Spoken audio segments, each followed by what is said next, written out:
오늘 성경 말씀은 레위기 26장 3절에서 13절입니다. 우리 한국 사람은 복을 좋아합니다. 그래서 옛날부터 우리는 눈에 보이는 모든 곳이라면 복을 새겨 넣으려 했습니다. 그런데 우리만큼 복을 좋아하는 민족이 또 있습니다.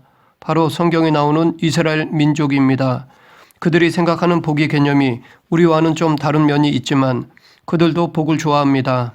실제로 성경에 많이 나오는 단어 중에 하나가 바로 복입니다.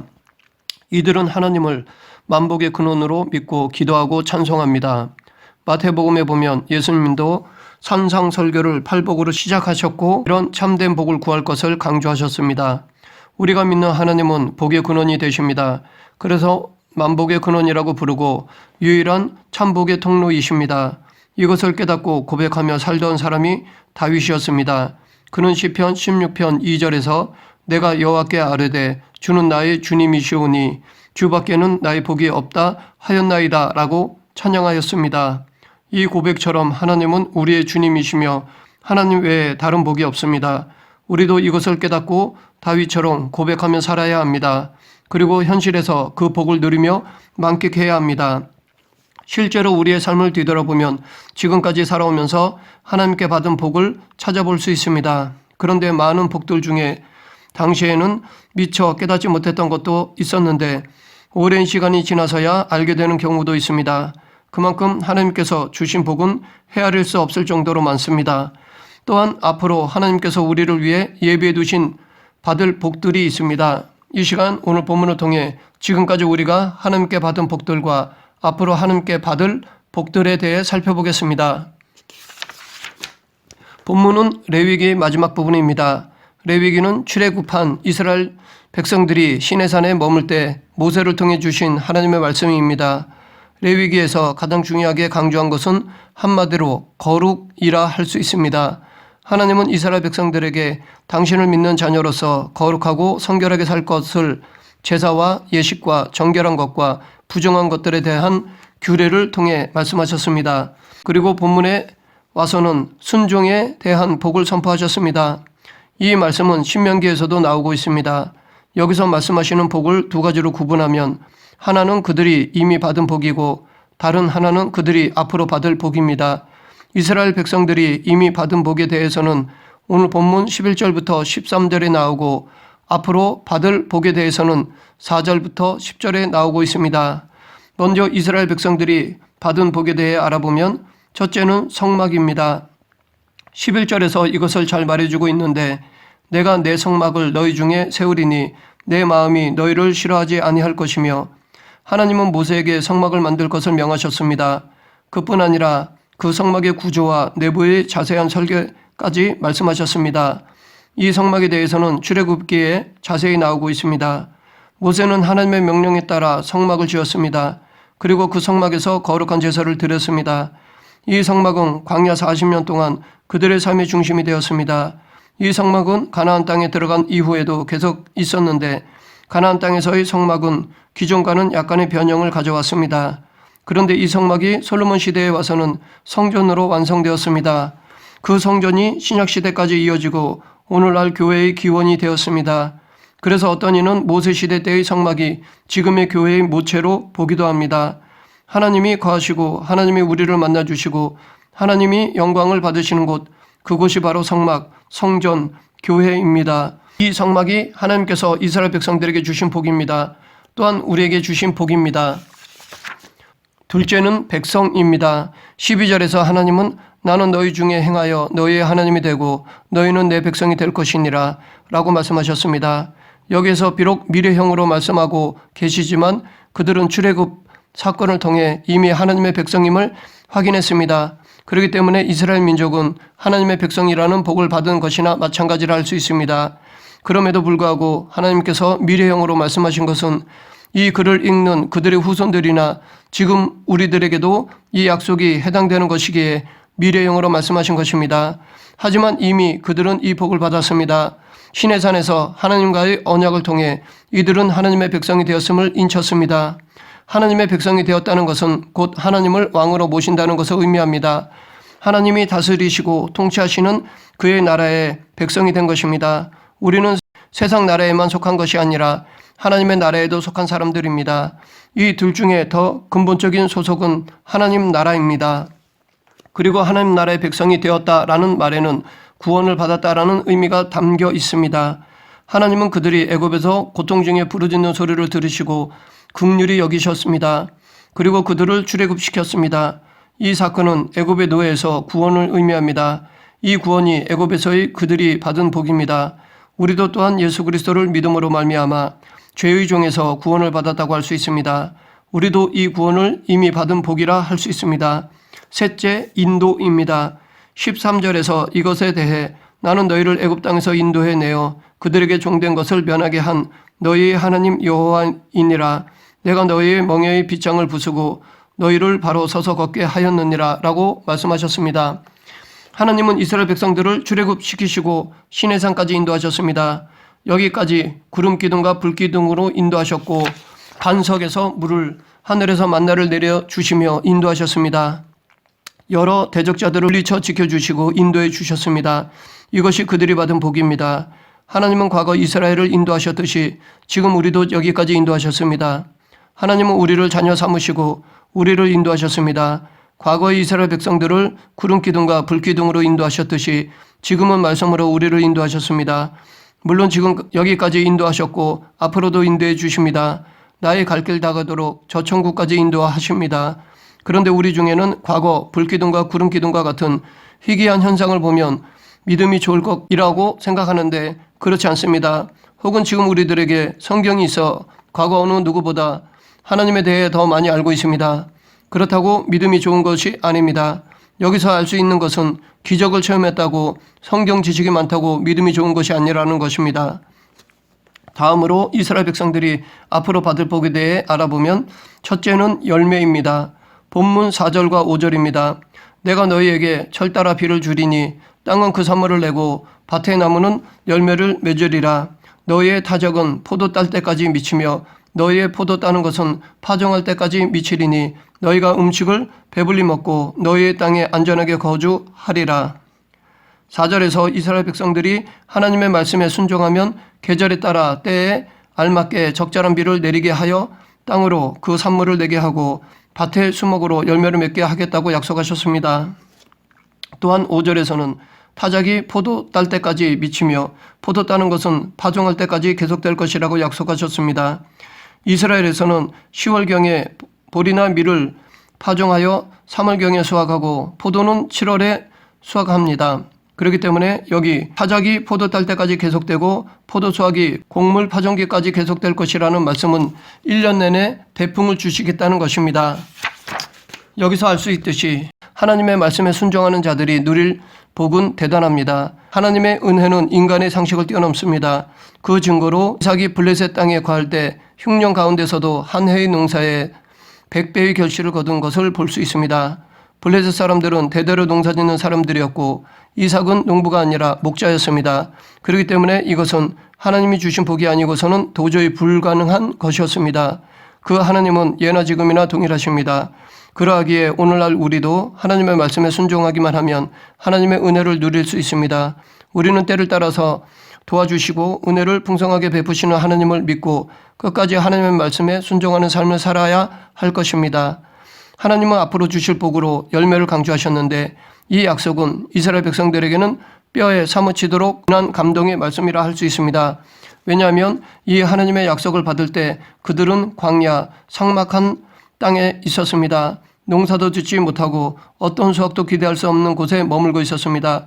그러하기에 이 약속은 이스라엘 백성들에게는 앞으로의 삶에 대한 큰 기대와 소망이 되고도 남습니다. 아무것도 할 수 없고 어떤 결실도 맺을 수 없는 황무지에서 하나님은 그들로 하여금 가나안 땅에 대한 소망과 기대를 가지게 하셨습니다. 비록 지금은 물 한 방울조차 없는 삭막하고 메마른 땅에 있지만 앞으로 가나안 땅에 들어가면 하나님이 철 따라 비를 주어 땅은 산물을 내고 밭의 나무는 열매를 맺게 해 주시고 그들의 타작은 포도를 딸 때까지 미쳐 그들이 배불리 먹고 안전하게 거주하게 될 것이라고 약속하셨습니다. 이것은 한마디로 그들에게 가나안 땅에서 받을 땅의 기름진 복, 물질의 복입니다. 하나님은 지금 우리에게도 하늘의 복과 함께 땅의 복도 주십니다. 신령한 복과 함께 세상의 복도 주십니다. 눈에 보이지 않는 것뿐만 아니라 눈에 보이는 복도 주십니다. 실제로 지금까지의 나의 모든 소유는 하나님이 주신 것입니다. 현상적으로는 내가 수고하고 노력해서 얻은 것 같지만 본질적으로 보면 하나님이 주신 은혜입니다. 우리는 믿음으로 이것을 깨닫고 고백해야 합니다. 물론 지금 물질적으로 어려운 사람도 있습니다. 여전히 풀리지 않는 문제로 고민하는 사람도 있습니다. 그러나 물질과 소유의 복은 지금까지 받은 복이면서 동시에 앞으로 받을 복이기도 합니다. 이미 받았지만 이것으로 끝이 아니고 아직도 앞으로 하나님께서 우리에게 주실 복입니다. 그런데 아무 때나 우리가 필요하다고 무조건 주시는 것이 아니라 하나님께서 정하신 때가 되면 주십니다. 그것을 믿고 지금 형편에 실망하거나 좌절하지 말고 지금의 어려움을 믿음으로 이겨내야 할 것입니다. 둘째는 평화입니다. 6절과 7절입니다. 내가 그 땅에 평화를 줄 것인즉 너희가 누울 때 너희를 두렵게 할 자가 없을 것이며 내가 사놓은 짐승을 그 땅에서 제할 것이요 칼이 너희 땅에 두루 행하지 아니할 것이며 너희의 원수들을 쫓으리니 그들이 너희 앞에서 칼에 엎드러질 것이라. 이 말씀은 이스라엘 백성들이 가나안 땅에 들어가 모든 대적을 물리치고 평화가 임할 것이라는 말씀입니다. 당시 이스라엘 백성들은 전쟁을 준비하지 못했습니다. 싸울 능력도 병기도 없었습니다. 반면에 가나안 족속들은 체계적인 군사훈련과 그에 따른 무기도 소유하고 있었습니다. 그렇기 때문에 현실적으로 이스라엘 백성들이 그들을 물리치기가 쉽지 않았습니다. 하지만 하나님은 가나안 족속들을 쫓아내신다고 약속하셨습니다. 즉 모든 대적을 물리쳐 이스라엘 백성들에게 그 땅을 주시겠다고 말씀하셨습니다. 이 약속은 그들에게 있어서 전쟁에서 반드시 승리할 것이라는 보장과도 같습니다. 그뿐 아니라 전쟁 이후 가나안에 정착하면서 그 땅에 임할 안식과 평화를 약속하시는 말씀입니다. 그런데 성경에 나오는 전쟁들을 보면 그 싸움은 단지 육적인 싸움만이 아니었습니다. 거룩한 전쟁이요 영적 전쟁이기도 했습니다. 악의 세력과 공중의 권세 잡은 사탄과의 싸움이기도 했습니다. 그렇기 때문에 가나안 땅에서의 이스라엘 백성들의 승리는 단순히 대적만 물리친 것이 아니라 그들을 다스리고 있는 악의 세력과의 싸움에서도 승리라고 할 수 있습니다. 보이는 육적 전쟁만이 아니라 보이지 않는 영적 전쟁에서도 승리입니다. 바로 그 승리를 통한 평화를 주신다는 것입니다. 이것이 앞으로 이스라엘 백성들이 받을 복입니다. 신앙생활을 하는 목적 중에 하나가 샬롬, 즉 평화, 평강이라 할 수 있습니다. 내적으로의 평안이고 또한 외적으로의 평안입니다. 이 세상에서의 모든 불화와 갈등과 아픔과 상처가 치유되고 진정한 평화를 이루는 것은 믿음으로만이 가능합니다. 또한 우리를 끊임없이 흔들어 불안과 공포와 두려움에 빠지게 하는 악의 세력과의 싸움에서 승리하여 진정한 평안을 누리는 것도 믿음으로만이 가능합니다. 이 세상에서 우리가 겪는 근심, 걱정, 염려는 우리의 의지와 상관없이 우리의 죄와 연약함으로 말미암아 받는 고통입니다. 이것을 이기는 것은 우리의 힘으로 되지 않습니다. 하나님의 은혜로만이 가능합니다. 그래서 과거 이스라엘 백성들에게 하나님은 당신이 평화를 주시겠다고 말씀하신 것이었습니다. 또한 예수님께서는 수고하고 무거운 짐진 자들아 다 내게로 오라 내가 너희를 쉬게 하리라 라고 말씀하셨습니다. 지금 우리는 예수님을 믿음으로 말미암아 예수님께서 약속하신 평화, 평강을 누릴 수 있는 것입니다. 이 평강을 누리는 방법이 신앙생활입니다. 실제로 이 평강에 있어서 순교가 가능합니다. 어떠한 핍박과 고통 속에서도 이 평강을 누리는 사람이 순교할 수 있습니다.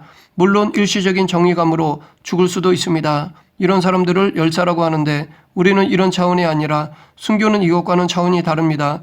진정 하나님이 주시는 평강이 없다면 우리는 두려움을 극복할 수 없고 순교할 수 없습니다.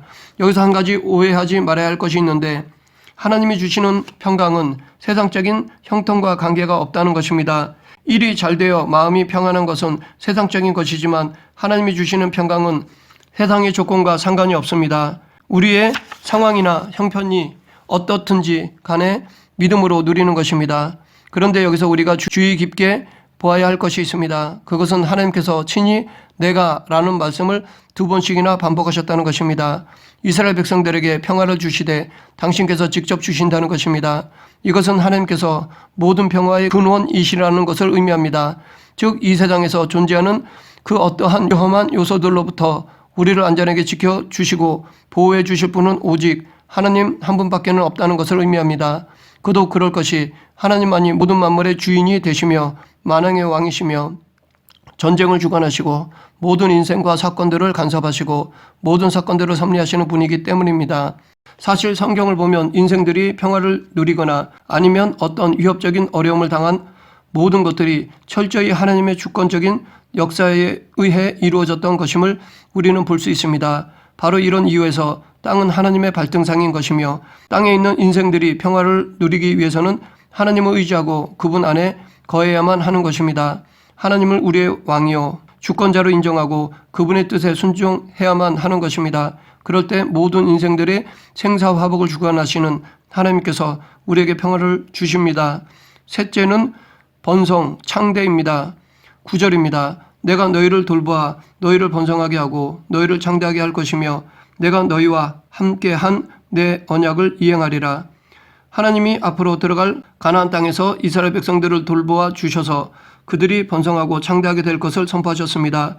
여기서도 내가라는 말씀을 반복하심으로 이 약속을 반드시 이루어 주실 것을 강조하셨습니다. 이 번성, 창대가 바로 이스라엘 백성들이 앞으로 들어갈 가나안 땅에서 받을 복입니다. 실제로 이 말씀대로 이스라엘 백성들은 번성하였습니다.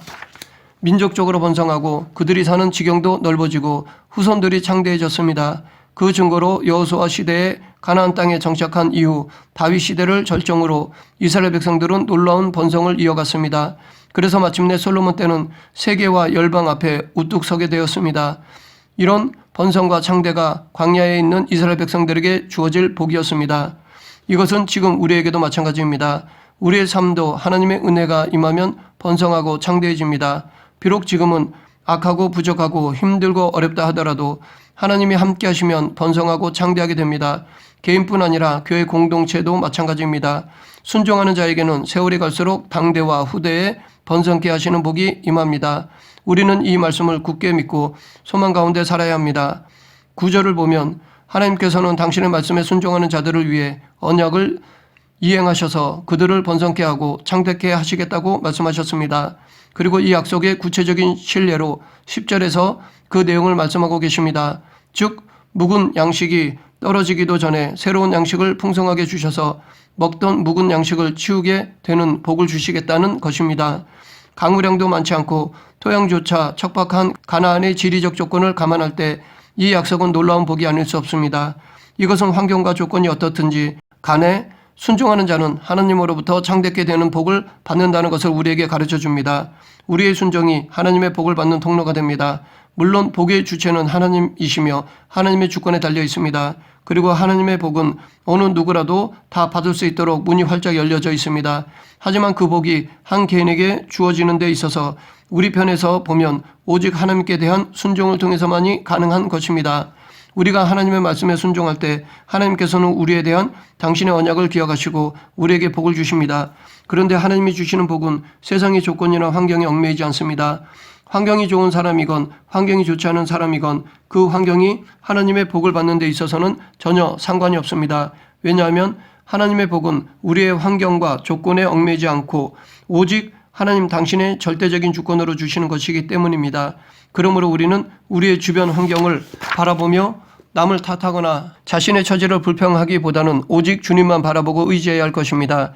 지금까지 살펴봤듯이 하나님은 과거 이스라엘 백성들뿐 아니라 지금 우리들에게도 받은 복과 받을 복을 말씀하십니다. 주신 복과 앞으로 주실 복을 약속하십니다. 하나님의 복은 우리가 이미 넘치도록 받았고 또 앞으로 더 풍성히 받을 복입니다. 하나님 외에 우리에게는 다른 복이 없습니다. 이런 복을 주시는 하나님 앞에 우리가 해야 할 것은 감사입니다. 감사할 것에 감사하고 혹시라도 감사할 것이 없다면 앞으로 받을 복을 생각하며 감사해야 할 것입니다. 그런데 우리가 불평하고 원망하면 광야에서의 이스라엘 백성들처럼 약속한 기업을 받지 못하고 세상이라는 광야에서 비참하게 인생을 마칠 수 있습니다. 그러나 지금 형편에서도 감사하면 전능하신 하나님의 손길 속에 더 큰 은혜와 복으로 이어집니다. 그래서 혹자는 축복은 언제나 감사의 문으로 들어오고 불평의 문으로 나간다라고 말하기도 합니다. 앞으로 누릴 하나님의 은혜에 감사하는 저와 여러분이 되길 간절히 축원합니다. 말씀을 정리하겠습니다. 우리가 살아가면서 누리는 모든 복의 주체는 하나님이십니다.